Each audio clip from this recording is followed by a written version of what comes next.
Okay, we're cruising along in the new Premier 1A. We just made a turn over Denver, headed south towards Santa Fe. Right below us is Denver, the Rocky Mountains. We're currently at 38,900, climbing for flight level 400. Slide over to the right seat, we'll be able to see Denver a little better. Just feel out flight, trying to get familiar with the aircraft. It's pretty easy, straightforward to get fired up and up in the air. It's not that big a deal. This is Denver, the city down there.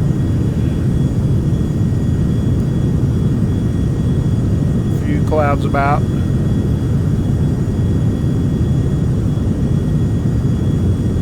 Nice view out today. So anyway, playing around with navigation. This aircraft does have the default X-plane FMC, which leaves a little bit to be desired. There is no VNAV to it. Basically any navigation as far as climbing and descending, you're left on your own to perform, which is, okay for learning, but then as you get into systems, you kind of wish you had it if the aircraft does, which this one does. There is a VNAV button on the autopilot. But, that's okay. We've made adjustments. I'll show you that here shortly. Just kind of looking out the window, enjoying the day. Nice Sunday afternoon flight. We're real world weather, real time. We just turned south. We were into a 72 knot headwind. Now we got a 72 knot wind coming directly from the right of the aircraft. So just wanted to get a little video of Denver. The Rocky Mountains from up high. Flat Kansas over there. I mean, it is flat and boring. We'll slide back to the captain's seat.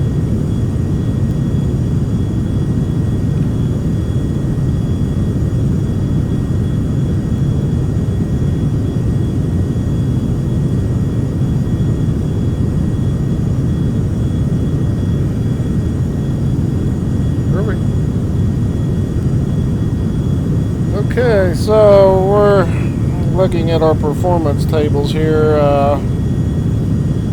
It's 41,000. Let's see.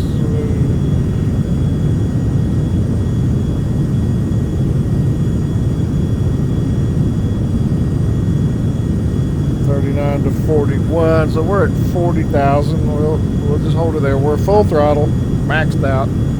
It pretty much said to do that. So we just hit our altitude. It took forever. So we're clipping along. Our ground speed's 363 knots, slowly climbing. True airspeed's 356. So I'm reading about the ISA, which is temperature, saturation out there. It's 0 Celsius. So we come over and look at our chart. 39,000 feet's good. So we're going to come in here and we're about ISA of 0. A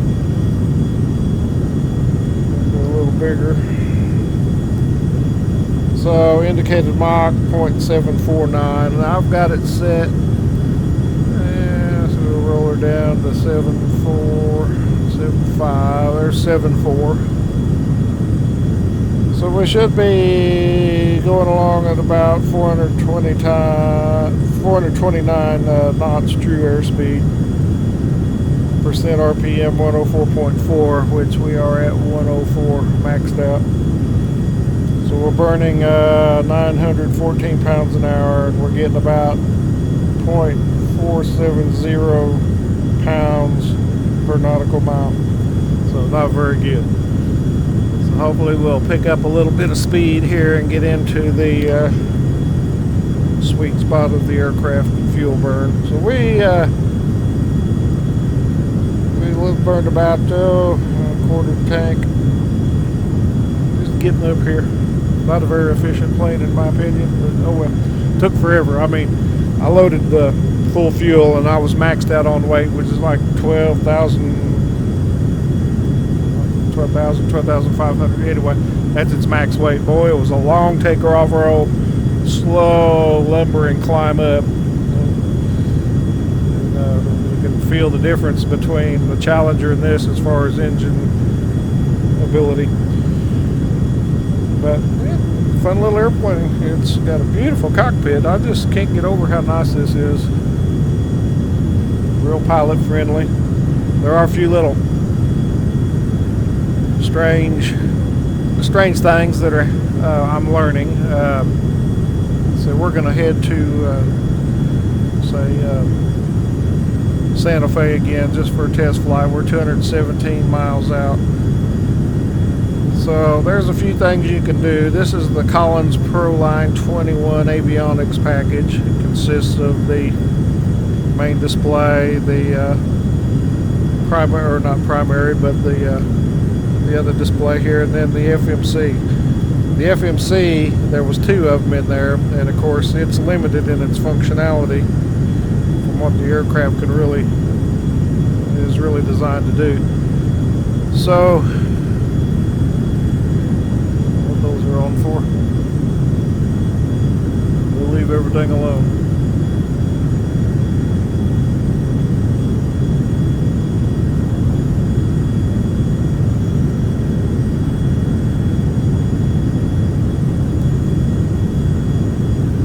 Still learning the idiosyncrasies of the aircraft. Alright, so we're slowly getting to our speed set point for max fuel economy, I guess you'd say. So anyway, back to the FMS. Let's say it leaves some to be desired. So I got online, was reading, what are the options, and what are people doing and all that, and then run across, and I knew about this years ago. I never got into it. I was always content with FMS and the little GPSs that came in the airplanes I used to fly. And, learned to do it, and it was great. It was fine for what I did back then. But now I'm getting a little more advanced and kind of like more of a challenge. So people were getting what they call the Reality XP. It's a Garmin style RTN or a GN 750 GPS system, and that's this puppy right here. So it gets put into the airplane by default. So getting some turbulence or something, kind of slowed down a little bit. A lot of scenery, I guess. So it's pretty nice. It adds all these functions that the FMS doesn't. So anyway, it's displayed down here, which it is completely usable. Come down through here, and these are in real airplanes. So there's all kinds of things you can do, plan your flights, radars and stuff like that. It's got the database in it and everything. So right now we're on a map, and we can zoom in. Changes direction. There we go. All kinds of things you can do with it. It's really nice. So I gotta get a manual out and read that. But basically, it replaces this FMS over here, and I'm anxious to get familiar with that.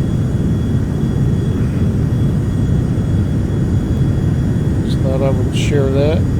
Got a nice little add-on. It was only like less than $35. Got a discount on it, I guess, for being a good sim pilot. I don't know. No, they had a deal online, like the regular $40 40 something, 45. Pretty good discount on it, so I went ahead and picked it up and got it in this aircraft. Now I can get it into my Challenger too once I get familiar with it, but the Challenger is a little bit more functional. Basically what the problem comes down to is the FMS. When a developer makes an airplane and puts a default FMS in there, the airplane, or the FMS or FMC, whichever you like to call it, was designed to work with aircraft with auto throttle. Well, these aircraft I've been flying do not have auto throttle, so therefore they can't do the proper vertical navigation through the systems. The Challenger has a workaround. There's a Lua file you can put in there, a script that allows you to have an auto throttle. So when you're in VNAV mode, it does take over. And I kind of been playing around with whether I want to keep it that way or go back to, you know, the way the aircraft really is. So it's back and forth. Haven't decided yet. So we'll just kind of leave things lie as they may for now. It seems like all the aircraft I've been interested in do not have that capability, which is, you know, it's pretty cool. Auto throttle's pretty neat once you see it work. You know, basically you do like you do here. You set your speed mark by the speed dial up here on the autopilot right there, and it's displayed right up here in the top left corner. And then if you bump your speed up, the throttles automatically move. You don't touch it anything, and it does it all on its own. And then when you descend or climb, it adjusts the power or the throttles, you know, to maintain that airspeed you've got set. Pretty much that's it. Real simple system. But what happens when you're trying to couple a flight plan in VNAV mode is that you a lot of times do what they call step climbs. And once you take off from the airport, you're told, oh, climb to 3,000 feet.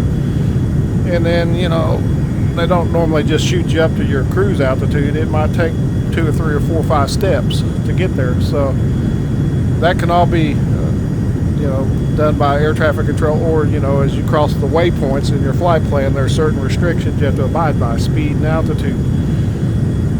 And you can put all that in your FMS and hit the nav guidance mode, and if you have auto throttle, set your speed or program it in, and the FMS automatically takes over and basically just flies the airplane to what you tell it to do.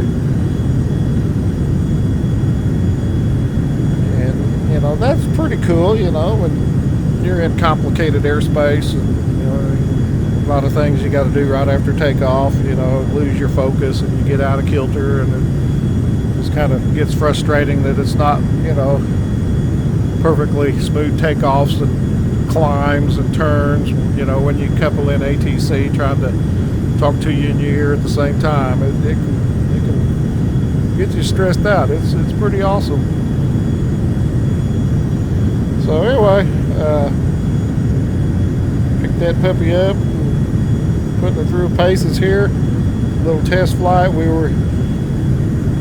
had a Romeo, my brother-in-law. I had it up in the air, just kind of cruising, trying to do a straight line flight, you know, and he wanted to do a little flying, so we put him in and showed him how to just keep the airplane flying with the flight director here, which is the magenta line right here in front.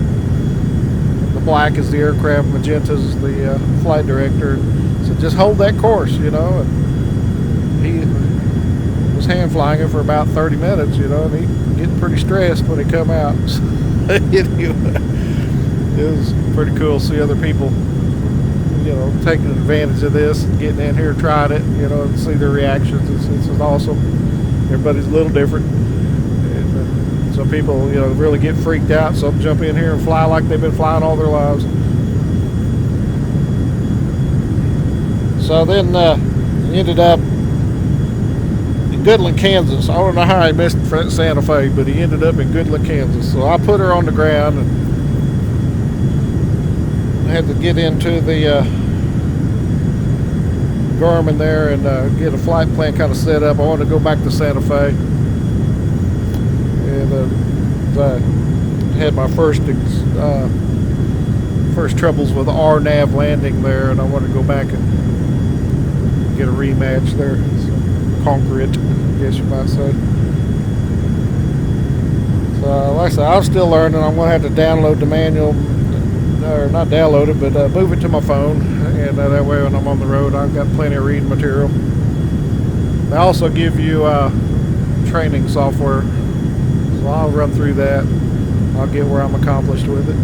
Well, we're getting our Mach 0.74 for what we need. It's lining up pretty dang good. It's not bad. Still at 0 ISA.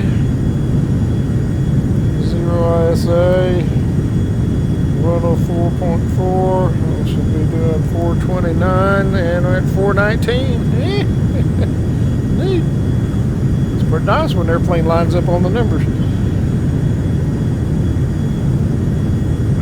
So just a little short video. It's doing a little turn over Denver. Got some pretty mountainous views. Clear weather out. Very few clouds. Can't wait for Vulcan to come out. See what it does for us.